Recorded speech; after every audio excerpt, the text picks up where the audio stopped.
लेकिन ध्यान देना,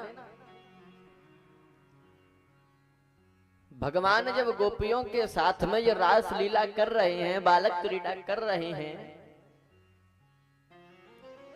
तब गोपियां मन ही मन में सोचने लगी, ओहो हम सुंदर अधिक हैं, हमारे अंदर सुंदरता ज्यादा है, इसीलिए तो श्री कृष्ण हमारे संग में नृत्य कर रहे हैं, रास लीला कर रहे हैं।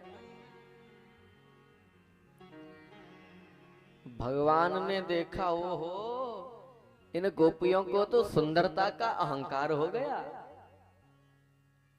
तब तो उसी क्षण भगवान वहां से अंतर्ध्यान हो गए। ध्यान देना, परमात्मा इस जीवात्मा के साथ में कब तक रहते हैं?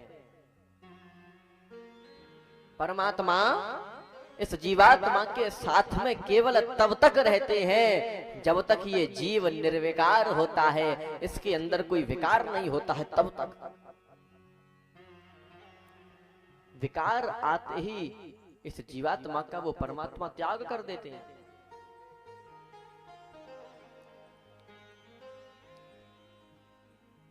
भगवान जब गोपियों के साथ में लीला रच रही हैं, तो वो तो यह समझ बैठी हम सुंदर अधिक हैं, इसीलिए हमारे साथ नृत्य कर रहे हैं।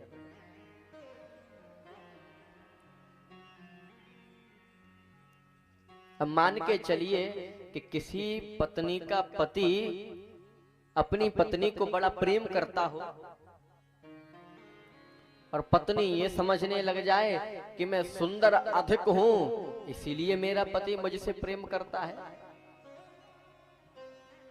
या समझने लग जाए मेरे पिताजी ने दहेज अधिक दिया है, इसीलिए मुझसे प्रेम करता है।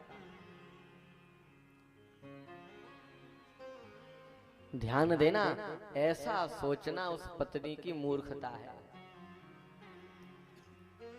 पत्नी सुंदर है इसीलिए प्रेम करता है, पति ऐसा नहीं है। पत्नी से प्रेम करना पति का धर्म है, इसीलिए प्रेम करता है। पुत्र से प्रेम करना पिता का धर्म है, इसीलिए पिता अपने पुत्र से प्रेम करता है। और इस जीवात्मा से प्रेम करना उस पर ब्रह्म परमात्मा का धर्म है, इसीलिए वो परमात्मा इस जीवात्मा से प्रेम करता है।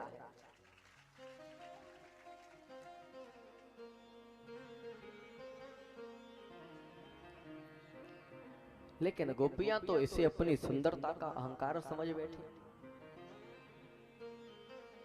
तब तुरंत भगवान अंतर्ध्यान हो गए। भगवान श्री कृष्ण जब अंतर्ध्यान हो गए,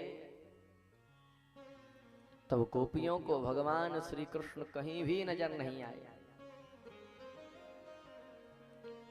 तब दौड़ती दौड़ती वो गोपियां यमुना के किनारे पहुंच गईं। कहां पहुंच गईं? यमुना के किनारे। यानी कि ध्यान देना,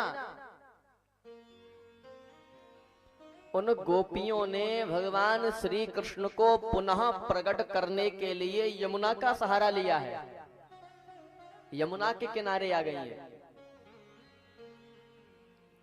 लेकिन यमुना कैसे कहते हैं? यमुना का नाम, यमुना कहते हैं भक्ति को। यमुना क्या है? भक्ति।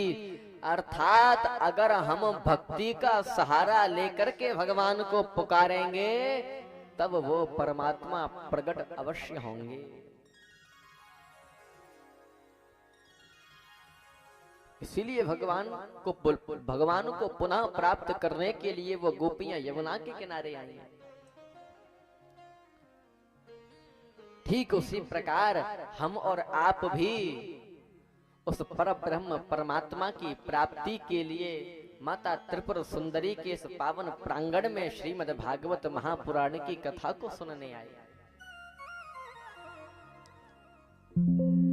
अंतर केवल इतना है कि भगवान की प्राप्ति के लिए गोपियां तो गोपी गीत गा रही हैं और हम और आप भगवान की कथा को सुन रहे हैं। लेकिन लक्ष्य तो केवल एक ही है, उस परब्रह्म परमात्मा की प्राप्ति, उस परब्रह्म परमात्मा का दर्शन। यही हमारा लक्ष्य है।